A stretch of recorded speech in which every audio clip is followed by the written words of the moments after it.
Good morning students. सबसे पहले teachers day पर मैं आप सबके उज्जवल भविष्य की कामना करती हूँ। आज टीचर्स डे है। आप सभी अपने जीवन में बहुत अधिक सफल हों और बहुत अधिक ऊंचाइयाँ हासिल करें। आपका जीवन प्रसन्नता से, खुशी से भरा हुआ रहे।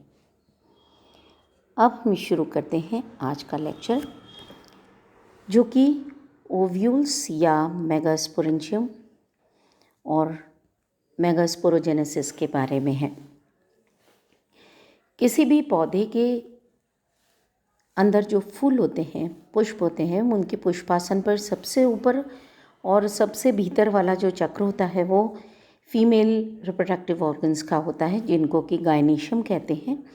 और गायनीशियम का प्रत्येक सदस्य एक कार्पेल कहलाता है। As you can see in first diagram, carpel के अंदर ओवरी वाला पार्ट होता है, स्टाइल होती है और स्टिग्मा होता है। जब कार्पल्स, कई सारे कार्पल्स मिलकर के कंप्लीट ओवरी बनाते हैं।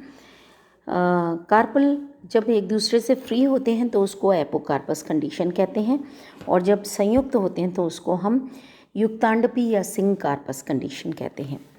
मोनोकॉट प्लांट्स के अंदर जो कार्पल्स हैं उनकी संख्या अधिकतर 3 और डायकॉट प्लांट्स में 2, 4, 5 या उससे ज़्यादा हो सकती है।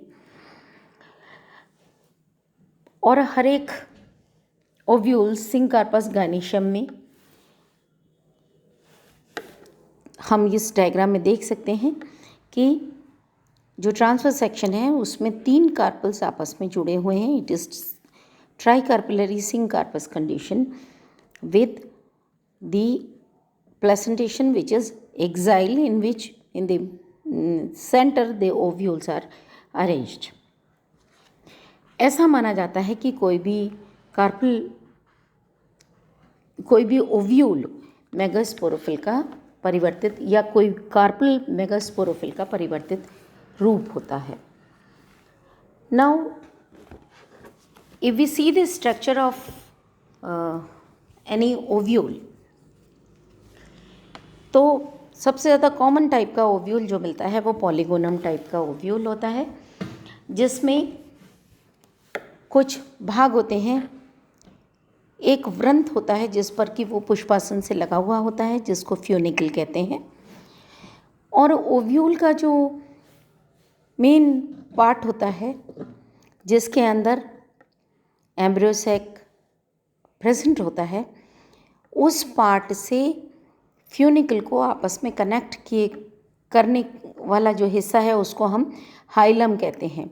और इस वृंत का कुछ भाग उस बॉडी को, ओव्यूल की मेन बॉडी के पैरेलल रन करता है, जिसको कि रेफी कहते हैं। अब इसके अंदर का मल्टीसेलुलर मास होता है जिसको कि न्यूक्लियस कहते हैं, और इस न्यूक्लियस के अंदर एम्ब्रियो सैक होता है। This nucleus is surrounded by 2 layers of cells or 2 structures which are called as integuments, outer integument और inner integument, जो उसके बाहर की तरफ 2 आवरण होते हैं। इंटेग्यूमेंट्स जहाँ पर टर्मिनेट होती हैं उस जगह पर एक पोर बनता है जिसको माइक्रोपाइल कहते हैं, और इसके अपोजिट एक एंड होता है जिसको चैलेजल एंड कहते हैं। अब अगर हम एम्ब्रियो सैक का स्ट्रक्चर देखें तो एम्ब्रियो सैक में towards chalazal end there are 3 antipodal cells, and towards the micropylar end there are 2 synergids and 1 egg cell, which is called as egg cell, and synergids are combiningly called as egg apparatus. And in the center there is a definitive nucleus which is 2n, and which is formed by the union of 2 nuclei from each pole, one from chalagial end and one from the micropylar end। तो दोनों पोल से एक एक nucleus आने के बाद में centre में एक बड़ी कोशिका बनती है जिसमें एक डिप्लॉइड या द्विगुणित न्यूक्लियस होता है जिसको डेफिनेटिव न्यूक्लियस कहते हैं। So this is about the structure of polygonum type of ovule. Integuments जो होती हैं उनके आधार पर हम ओव्यूल्स को कई भागों में बांट सकते हैं। जब इंटेग्यूमेंट बिल्कुल नहीं होती तो उसको हम एटैग्मिक कंडीशन कहते हैं। जब दो इंटेग्यूमेंट्स होती हैं तब बाइटैग्मिक कंडीशन होती है। जब एक अध्यावरण होती है, जैसे कि गैमोपेटली के अंदर होती है,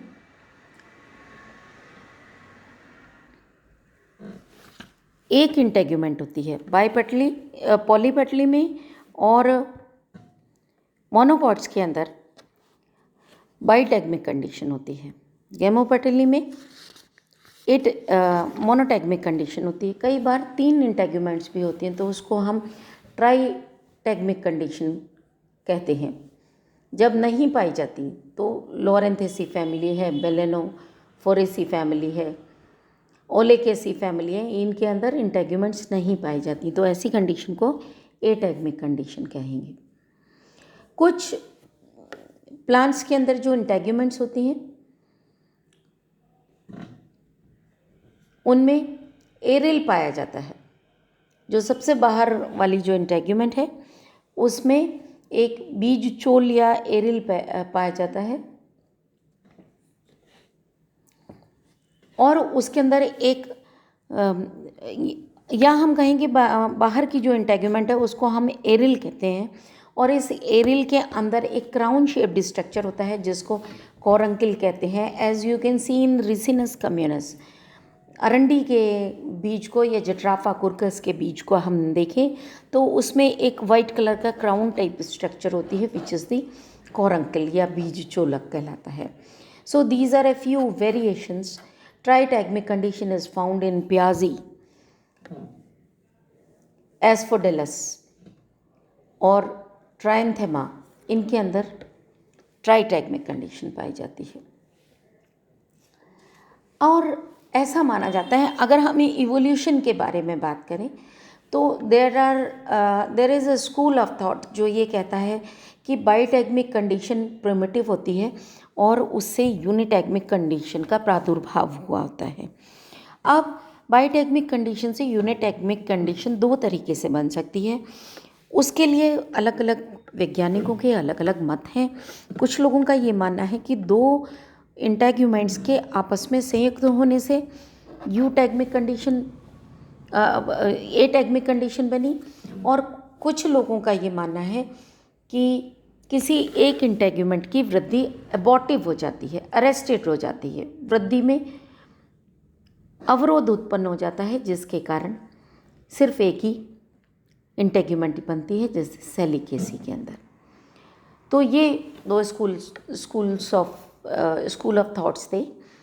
उसके बाद में बहुत सारे पौधे होते हैं जिनकी आउटर इंटेग्यूमेंट पे स्टोमेटा पाए जाते हैं, जैसे कि क्लेओम के अंदर, मैग्नोलिया में।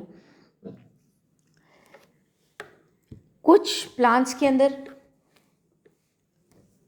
जो स्टोमेटा है उनके गार्ड सेल्स के अंदर क्लोरोफिल भी बहुत ज़्यादा पाया जाता है, जैसे कि लिलियम में। तो जो इंटेग्यूमेंट है, आउटर इंटेग्यूमेंट में स्टोमेटा और स्टोमेटा के अंदर क्लोरोप्लास्ट का पाया जाना, क्लोरोफिल का पाया जाना, ये भी एक थोड़ी अलग सी प्रवृत्ति है।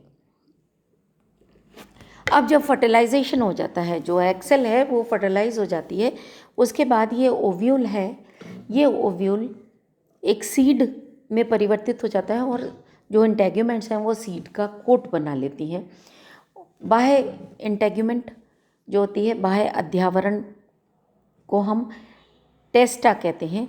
फ्रूट, जब वो सीड, एक किसी भी सीड में 2 लेयर्स होती हैं बाहर, एक टेस्टा एक टेगमेन। तो टेस्टा जो है वो आउटर इंटेग्यूमेंट से बनता है और टेगमेन जो है वो इनर इंटेग्यूमेंट से बनता है। Now if we study micropylar end in detail,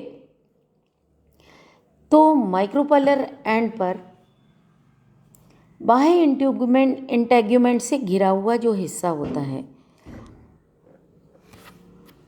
this is the micropylar and. अब इसमें ये जो बाहर वाला हिस्सा है घिरा हुआ, इसको तो हम एक्सोस्टोम कहते हैं, और ये जो इनर इंटेग्यूमेंट से घिरा हुआ हिस्सा है उसको हम एंडोस्टोम कहते हैं।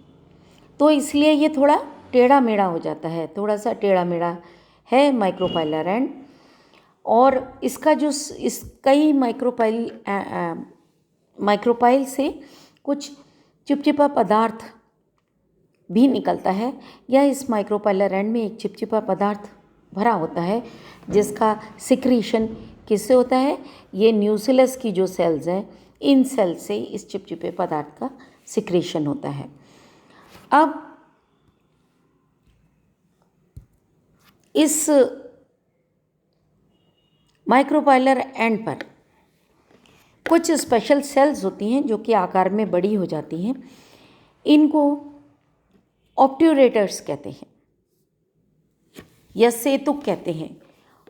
और इन सेतुकों का काम क्या होता है, these are the obturators, bigger cells with dense cytoplasm and a bigger nucleus, these are ऑब्ट्यूरेटर्स।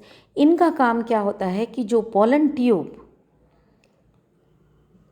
Male gametes को लेकर के आ रही होती है उसके मार्ग को, उसको मार्ग प्रशस्त करना, उसको ये बताना कि आपको इस जगह से एंटर होना है, you have to get entered through the micropylar end. तो माइक्रोपाइलर एंड को आइडेंटिफाई करने के लिए वहाँ पर कुछ स्पेशल सेल्स होती हैं जिनको देख करके या जिनको महसूस करके पोलन ट्यूब उस हिस्से से एंटर करती है। जहाँ पर वो सेल्स मौजूद हैं वहाँ तक उस पोलन ट्यूब की ग्रोथ होगी।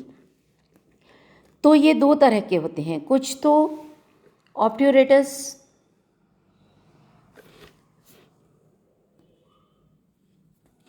प्लेसेंटा के ऊपर होते हैं, ये ओव्यूल है, ये ओव्यूल है, इसके नीचे होगा प्लेसेंटा। तो कुछ ऑब्ट्यूरेटर्स तो प्लेसेंटा पे होते हैं जिसको कि हम प्लेसेंटल ऑब्ट्यूरेटर्स कहते हैं, लेकिन कुछ ऑब्ट्यूरेटर्स फ्यूनिकल पे होते हैं, इनको हम फ्यूनिकुलर ऑब्ट्यूरेटर्स कहते हैं। तो दो तरह के ऑब्ट्यूरेटर्स हमें देखने को मिलते हैं, placental obturator and funicular obturator. Now the न्यूसिलस। अधिकतर पौधों में एक ही न्यूसिलस होता है, लेकिन एजिल मार्मेलोस बेलपत्र आप लोगों ने देखा होगा, बेलपत्र के अंदर जो सीड्स हैं उनके अंदर ट्विन न्यूसिलाई होते हैं, उसके अंदर दो न्यूसिलाई पाए जाते हैं। ये दिस इज न्यूसिलस, ऐसे दो न्यूसिलाई पाए जाते हैं एजिल मार्मेलोस के अंदर। अब अधिकतर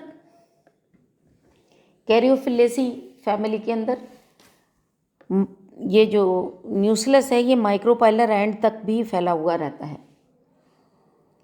यूफॉर्बिएसी कुकुरबिटेसी फैमिली के अंदर न्यूसिलर बीक एक बनती है जो कि माइक्रोपाइलर एंड से बाहर निकल जाती है।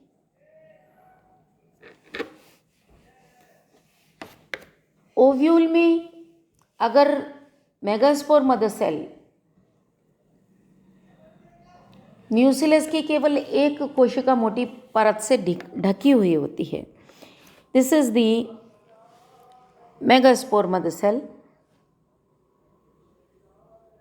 This is megaspore mother cell. ये अगर एक कोशिका मोटी परत से ढकी हुई होती है,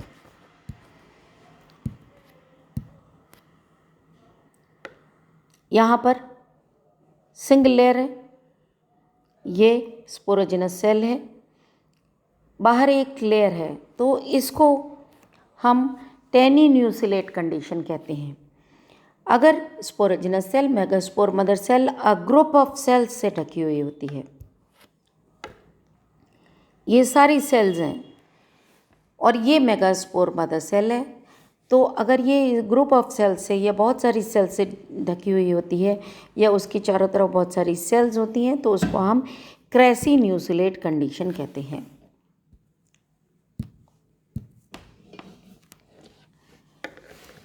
अब क्रेसी न्यूक्लिएट कंडीशन हमेशा बाइटैगमिक कंडीशन में होती है, जबकि 2 इंटेग्यूमेंट्स होती हैं।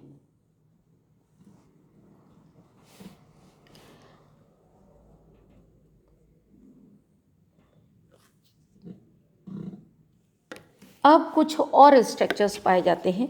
अगर एम्ब्रियो स्पोरोजिनस सेल या megaspore mother cell will divide and form 4 megaspores, out of which in different cases there may be 1 megaspore functional, there may be 2 megaspores remaining functional, and there may be all the 4 megaspores remain functional। तो यहाँ पर वो grow करते हैं और rapid cell division करते हैं और एम्ब्रियो का फॉर्मेशन हो जाता है। अब इस एम्ब्रियो की जो वृद्धि है वो अनिश्चित ना हो और वो एम्ब्रियो एक पर्टिकुलर एरिया में ही रहे, उसके लिए कुछ सेल्स होती हैं जो कि उस एम्ब्रियो को आगे बढ़ने से रोकती हैं, और इन सेल्स को हम एपिस्टेट और हाइपोस्टेट कहते हैं, जो कि एम्ब्रियो की वृद्धि को सीमित करती हैं। यू कैन सी, अगर एम्ब्रियो होता रहे तो चलेजल एंड के अंदर वो प्रवेश कर जाएगा डेवलपिंग एम्ब्रियो। तो यहाँ पर कुछ सेल्स होती हैं जो कि लिग्निफाइड हो जाती हैं, लिग्निन की बनी हुई सेल्स होती हैं। लिग्निन के डिपोजिशन के कारण वो हार्ड हो जाती हैं और एम्ब्रियो को आगे बढ़ने से रोकती हैं। So these cells are known as hypostase. जबकि माइक्रोपाइलर एंड की तरफ जो लिग्निफाइड सेल्स होती हैं, जैसे कैस्टेलिया के अंदर होता है, उनको हम एपिस्टेट कहते हैं। यहाँ पर वो सेल्स होंगी जिनको एपिस्टेट कहा जाएगा। तो दोनों तरफ पर, दोनों स्थान पर चैलेजल एंड और माइक्रोपाइलर एंड पर लिग्निफाइड सेल्स होती हैं जो कि ग्रोथ को एम्ब्रियो की रोकते हैं। Now the development of ovule. Ovule का जो डेवलपमेंट है, अंडाशय के में प्लेसेंटा पर कुछ जो सेल्स होती हैं वो एक प्रोट्यूबरेंस की तरह से उभर के आती हैं दिस, और ये उभार की वृद्धि करके न्यूक्लियस बनाती हैं। सबसे पहले ये बीच वाला पोर्शन बनता है और इस न्यूक्लियस के आधार में इंटेग्यूमेंट्स बननी शुरू होती हैं।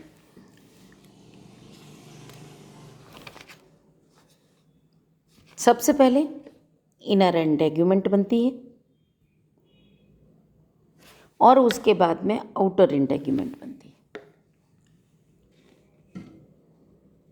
और माइक्रोपाइलर एंड बन जाता है। और इस तरीके से ओव्यूल का विकास होता है। अब मेगास्पोरोजेनेसिस कैसे होता है? मेगास्पोरोजेनेसिस में जो मेगास्पोर बनता है, this is the megaspore mother cell. ये टेनिन्यूसिलेट कंडीशन, ये क्रेसिन्यूसिलेट कंडीशन। जो आर्किस्पोरियल सेल है उसका न्यूक्लियस की जो एपिडर्मिस है, एपिडर्मिस के नीचे की जो सेल्स होती हैं हाइपोडर्मल सेल्स से विकास होता है। और अधिकतर जातियों में जो एपिडर्मिस होती है उसके नीचे एक कोशिका होती है जिसको कि आर्किस्पोरियल सेल कहते हैं। You can see in this diagram, this is the archisporial cell hypodermal region में, एपिडर्मिस के नीचे आर्किस्पोरल सेल बनी। इसके बाद इसमें एक विभाजन होता है जिसके कारण प्राइमरी पैराइटल सेल और प्राइमरी स्पोरोजिनस सेल बनती है, जो कि आप भी डायग्राम में देख सकते हैं। अब प्राइमरी पैराइटल सेल में एक लॉन्गिट्यूडनल डिवीजन होता है, और अगर टेनिन्यूसिलेट कंडीशन बननी होती है तो सिर्फ एंटीक्लाइनल डिवीजन्स होते हैं और एक ही लेयर बनती है, और अगर क्रेसिन्यूसिलेट कंडीशन बननी होती है तो कई विभिन्न तलों में विभाजन होंगे, और ये जो ई डायग्राम है इस तरीके का डिवीजन होगा, और एफ डायग्राम में आप यहाँ पे क्रेसिन्यूसिलेट कंडीशन देख सकते हैं। ये तो हो गई पैराइटल वॉल का फॉर्मेशन, जो कि ये इस चीज़ पे निर्भर करेगा कि कितनी लेयर्स बनती हैं, कितनी सेल्स बनती हैं, कि कंडीशन कौन सी पाई जाती है उस ओव्यूल के अंदर, टेनिन्यूसिलेट या क्रेसिन्यूसिलेट। अब हम आते हैं प्राइमरी स्पोरोजिनस सेल के डेवलपमेंट पे। Primary sporogenous cell will become in size and becomes the megaspore mother cell, as you can see in the diagram D. Now what will happen, this cell will undergo a meiosis, as a result of which two cells are formed और 4 nuclei बन जाते हैं। अब अगर 3 megaspores, अगर 4 जो megaspores बने उनमें से 3 डिसइंटीग्रेट हो जाते हैं और एक फंक्शनल रहता है, तो वो मोनोस्पोरिक कंडीशन कहलाती है। अगर डिवीजन इस तरीके से होता है कि हर एक सेल के अंदर 2 न्यूक्लियाई हैं और 2 सेल्स बनती है तो उसको डायड कंडीशन कहते हैं, और अगर चारों फंक्शनल होते हैं तो उसको मेगास्पोर 4 न्यूक्लिएट कंडीशन कहलाएंगे या टेट्रास्पोरिक कंडीशन कहेंगे हम। यहाँ आप देख सकते हैं जो मेगास्पोर मदर सेल है उसके अंदर विभाजन हुआ, 4 सी डायग्राम में 4 सेल्स बन गई, और उन सेल्स में से एक फंक्शनल मेगास्पोर रह गया, बाकी 3 डीजनरेट हो गई। डीजनरेटिंग 3 megaspores you can see here, और एक फंक्शनल मेगास्पोर हो गया। So this is the development of megaspores. Now the types of ovule हम लोग जानते हैं, 6 तरह के ओव्यूल्स होते हैं।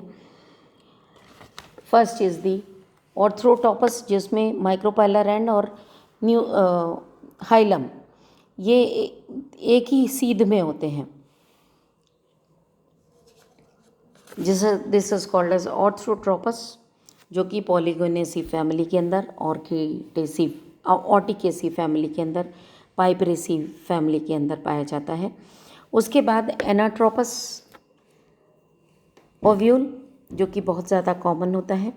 इस ओव्यूल के अंदर क्या होता है कि बीजांडकाय न्यूक्लियस और बीजांड व्रंत एक दूसरे के पास में होते हैं।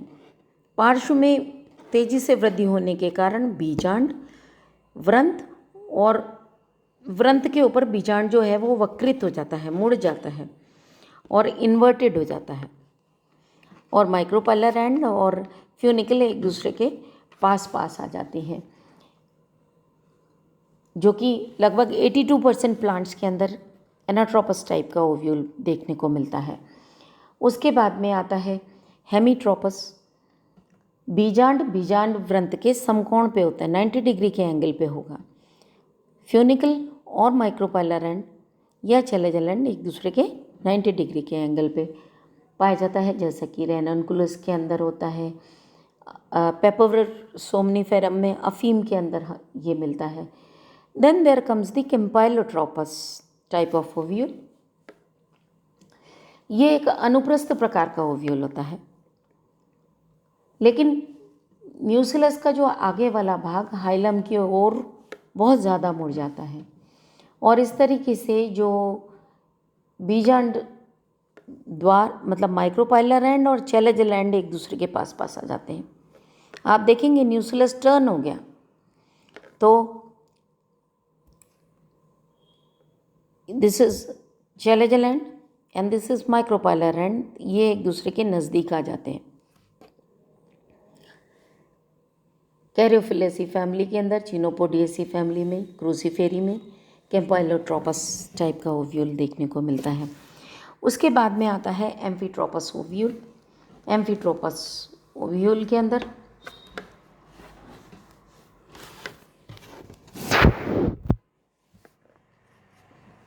या ट्रांसफर्स ओव्यूल कहते हैं, इसमें वक्रता बहुत ज़्यादा हो जाती है, बीजांड की वक्रता ज़्यादा हो जाती है, लेकिन न्यूक्लियस जो होता है वो घोड़े के नाल के आकार का हो जाता है। न्यूक्लियस थोड़ा बड़ा हो जाता है। और ऐसे एग्जाम्पल ब्यूटोमेसी और एलिसमेसी फैमिली के अंदर देखने को मिलते हैं। Then the last one is the circinotropous, कुंडलित बीजांड। प्लम्बेजिनेसी फैमिली के अंदर होता है, जैसे कि ओपनशिया के अंदर, नागफनी में। इसके अंदर क्या होता है कि बीजांड काय पहले तो सीधा होता है, लेकिन उसमें एक तरफा वृद्धि होती है और वो इतना मुड़ जाता है कि वो 360 डिग्री के एंगल पर मुड़ जाता है, as you can see in circinotropous ovule. और माइक्रोपाइलर एंड ऊपर की तरफ हो जाता है और चैलेजल एंड नीचे की तरफ हो जाता है। So this is about 6 types of ovules. अब ये ओव्यूल्स जो होते हैं ये कैसे अरेंज होते हैं, उसकी तरह उसके बहुत सारे बीजांडन न्यास होते हैं, प्लेसेंटेशंस होते हैं, मार्जिनल, जो कि हम पहले वाले लेक्चर्स में भी पढ़ चुके हैं। जब हम फ्लावर के बारे में पढ़ रहे थे उसमें हमने, उस लेक्चर के अंदर हमने ये डिस्कस किया है। Marginal placentation, this is marginal placentation, as you can see the diagram, this is marginal placentation, एक मार्जिन पर लगा हुआ है, पाइसम से टाइप हमें दिखाई देता है। Then there is parietal placentation, जबकि ओव्यूल्स परिधि पर लगे होते हैं। यहाँ पर 4 कार्पल्स हैं, लेकिन लोक्यूल एक ही है और परिधि के ऊपर ओव्यूल्स लगे हुए हैं। Then there is axile placentation, central axis के ऊपर ओव्यूल्स लगे हुए हैं। Then there is superficial placentation, then there is central placentation, जिसमें कि जो साइड के वॉल्स थी वो सारी वॉल्स पार्टीशंस जो थे वो सारे डिसइंटीग्रेट हो गए और सेंटर में एक एक्सिस रह गया जिसके ऊपर ओव्यूल्स लगे हुए हैं। This is called as the central placentation. And when the ovule is present at the base of the ovary, it is called as the basal placentation. Whereas in free central placentation there is a central cylinder or a strand on which the ovules are there. So these are a few types of, जैसे कि Primula के अंदर पाया जाता है, ये सारे तरह के प्लेसेंटेशंस होते हैं। अब मैंने एक सेंटेंस पहले बोला था कि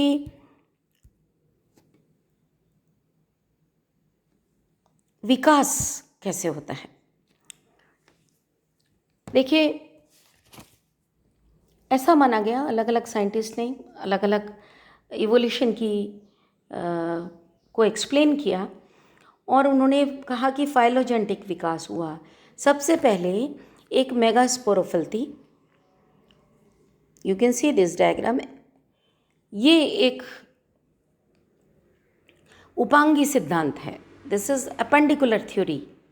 ये कहती है कि कोई भी कार्पेल एक मेगास्पोरोफिल था और उस मेगास्पोरोफिल के जो मार्जिन्स हैं उनमें फोल्डिंग हुई। यहाँ आप देख सकते हैं ये मेगास्पोरोफिल है, ये खुली हुई मेगास्पोरोफिल थी, फिर इसमें ये फोल्डिंग हुई और फोल्डिंग होने के बाद ये दोनों किनारे आपस में मुड़ गए, as you can see in diagram see. आप अगर इसका ट्रांसफर सेक्शन काटें तो भी वेस्कुलर बंडल्स को देखकर, रिब्स के जो वेस्कुलर बंडल्स हैं उनके अंदर जाइलम और फ्लोएम की पोजीशन को देख करके हमें ये पता लग सकता है कि ये मुड़ा है।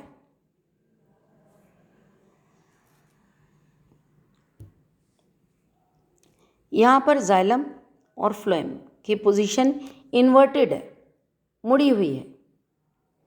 यहाँ ये नीचे है और यहाँ ये ऊपर है। तो इसको देख करके हम ये कह सकते हैं कि एक इनिशियली एक पत्ती जैसी संरचना थी, स्पोरोफिल थी, जिसके मार्जिन्स आपस में फोल्ड होकर के और उन्होंने एक कार्पेल बना लिया। You can see in this diagram मटर का जो बीजांड है उसके विकास का आप देखें। ये बी डायग्राम के अंदर ओव्यूल्स मार्जिन्स पे लगे हुए थे, जो कि बी डायग्राम में फोल्ड हो गया और इस तरीके से ये इसकी ओवरी का निर्माण हुआ। अब किससे सबसे पहले कौन सी तरह का प्लेसेंटेशन रहा? सबसे पहले खुला हुआ बीजाणुपर्ण मेगास्पोरोफिल। मेगास्पोरोफिल से सबसे पहले